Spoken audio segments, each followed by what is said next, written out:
Winter season soon You coming. know what I'm saying? You six-pack man are dead out. It's true. Some love gut. Nothing beats rubbing on a belly. Trust me. Just lie on the chest and you just rub on the belly. It's a nice feeling. I'm going to leave these two to have their moment alone. This is the +44 podcast. I'm Zeze Millz. Yeah, what's that about? Yeah, what was that all I'm about? Sideman. Music Culture. UK. This is +44 from Amazon Music. When you started rapping, could you foresee that people would be as in love with you just as a person and a personality as they are with your lyrics, like what you have today? You have TV shows and people just interested to just see you be. Me, like my personality, I've always been. This is just Fat Tyrone from Brixton. Like this, there's no difference. You get what I mean? So this is why being myself on TV is so easy, because it's just naturally done. Right. My music story is the funny part, because I remember clear as day, cause a couple men sitting on the wall playing on their N gauge and that, yeah. And I was like, raw, hey, do you know I'm gonna start MCing? And the man said, raw. There weren't no glamorous neutrino thing there. Yeah. Like, if you weren't EZ, like, it's a myth. You get what I mean? Like, bare MCs were just aspiring, like, no bread. Right. And it's like, raw, you're making bread. We talk about being an MC, cuz that's all dead and that. When I started sitting on the block writing with my lyrics and that, yeah, so what I used to do, I used to sit on my door, like, where my bit was, I had a carrier bag here, and I had my Happy Shopper lemonade, yeah, and my custard creams, cuz. Yeah, continue to tell us the story on Amazon Music on +44. Come on, and I'll just be banging, I'll just be writing my lyrics, yeah, on the block and that while I'm doing my thing. And the man's like, raw, he's moving, boogie. So man, they tried to have an intervention for me and that. For rapping. I swear done, I had an intervention. I come to my house, Dula, Leon, a couple of the man in my house with my mum. My mum's gone, Tyrone, your friends are concerned that you're smoking drugs. I go, what? I just see them and they're sitting on my kitchen table like that. Yeah, Jennifer, I think he's smoking drugs because he's saying mad stuff about he wants to do music and you hear him talking to himself and all sorts of stuff. I can't believe your friends went to this length to try and stop you from doing rap. Because you know what it was? I came back from my Auntie Millie's, yeah? I love these names. There's just like so many random Auntie Millie's. Nothing threw me off more than Jennifer. All right. You know? Like, that threw me off. Yeah? Music was something I fell into. My whole life dream, yeah, was to be a sniper in the army or a bombs disposalist. I had no dream of music. What? Yeah? Like, I got to last Snipers corporal. concealed. Yeah? You know what I mean? Bro, I got You can't see them. Sides. You understand what I'm saying? But imagine this, yeah? The real story, yeah? This is as real it is, yeah? When I got to the army cadets that taught me like army stuff and that, I was mad fascinated. Being like a black Rambo, like that was my whole thing. The question I asked originally, though, is, no, but seriously, when it comes to you being seen as a personality and being in this space where you've been offered TV shows and that, do you realize why people enjoy you so much as a talent just outside of rap? Cool, because there's fake vibes and then there's authentic vibes, fam. Hey. You know what I mean? Yeah. Synthetic vibes, and I'm just the pure deal, cuz. You've got the new single, Black Pride. What made you go with that? I did a podcast. It's a remix, isn't it? It's a remake of Yeah, the it was song Black Kofi. Pride track. I did a podcast for the Brixton riots. So I'm like, I'm from Brixton. There's nothing from Brixton you can't tell me about, blood. Do you get what I mean? Right. But then I'm reading and I'm like, what? There's loads of Brixton things they can tell you What about. do you mean? Remember, no, when I first thought of Brixton riots, coming from a young kid, it was only black people in the Brixton riots. It was all the black people fighting up for the injustices. Do you know how much white people, gay people, random lunatics was on the front line mashing works? But they get downplayed though. Yeah. You get what I mean? So I'm like, raw. From that, I heard the Black Is My Colour song. Oh yeah, Black Is My Colour, yeah, that's right. And I was like, that's litty. You get me? So I was like, raw. Them old 60 man there, let me put some new sauce on that. You get me? Right. Some 2021 ketchup. Do you ever get nervous about releasing music? Because the consumers now, they're a lot younger, you know, they like a certain type of vibe. Do you ever feel like who's my target audience, or do you feel like you have your core fan base? It's okay not to be everyone's friend. Is that cool? Like, not everyone has to like you. Like, I just see music, yeah, as down to real life. Now, you are very, very attractive, and I mean very attractive, girl. I don't like the way his voice dipped down. I didn't like that. That's the Barry White in me, isn't it?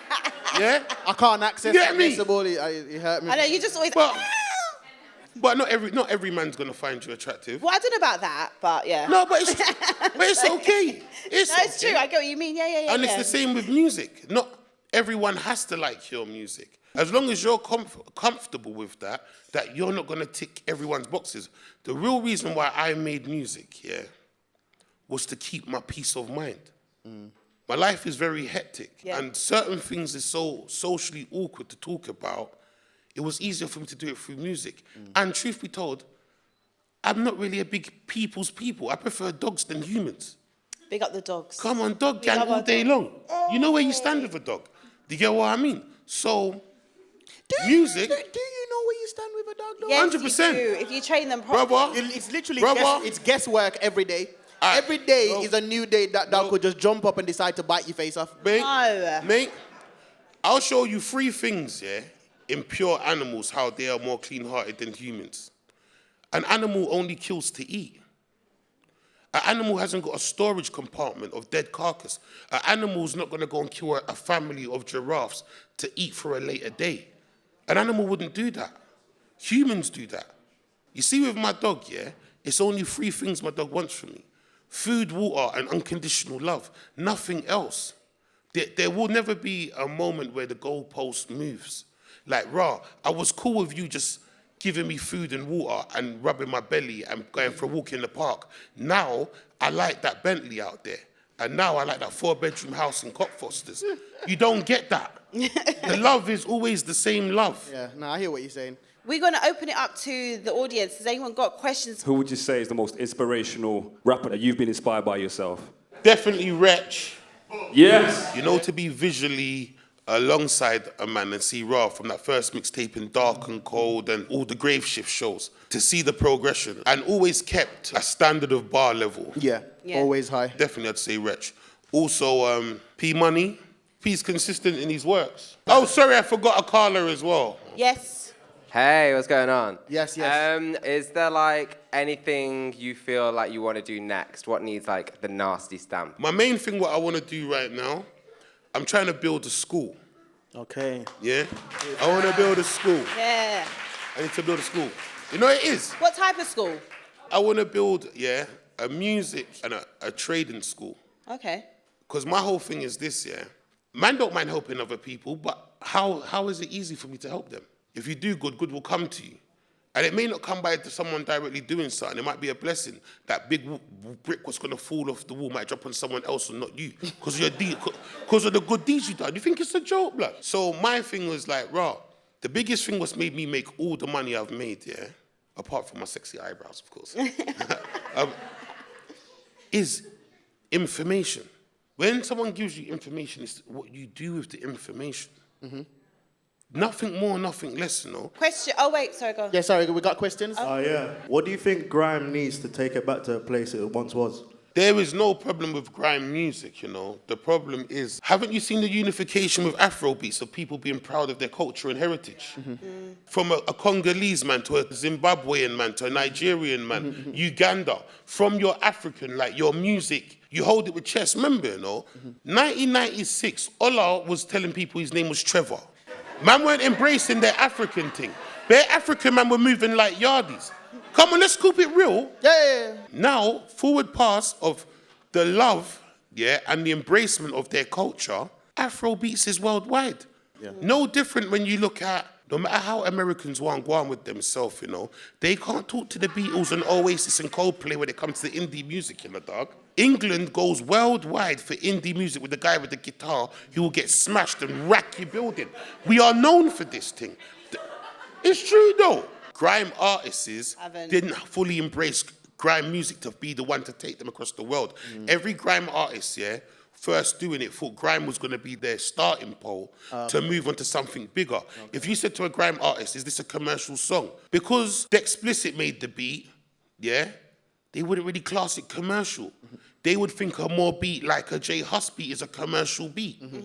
Eminem's not supposed to be popular, but if 1 million people like your music, you're popular. So from the blocks you've been spitting with your brethrens, clashing your brethrens in school, all the pirate radio stations, taking the £10 from your mum for subs, you've gone and done all of that to get to a point to go and start doing house music. Yeah. Because that's the biggest goal. So the whole 15 years of everything you worked on was just to go and do funky house. Yeah. I start taking things that's not mine. You get what I mean? It's all gone wrong, cuz. Looking in the mirror with bare man's things on. And I'm like, rah. You know what I mean? Your chicken burger's running around, bruv. Make some noise for Big Narstie! There were a lot of gems in that, you know what I mean? If you just ignore the paraphernalia. Sorry, Ofcom. Ask Alexa, play the +44 podcast. Play the +44 podcast.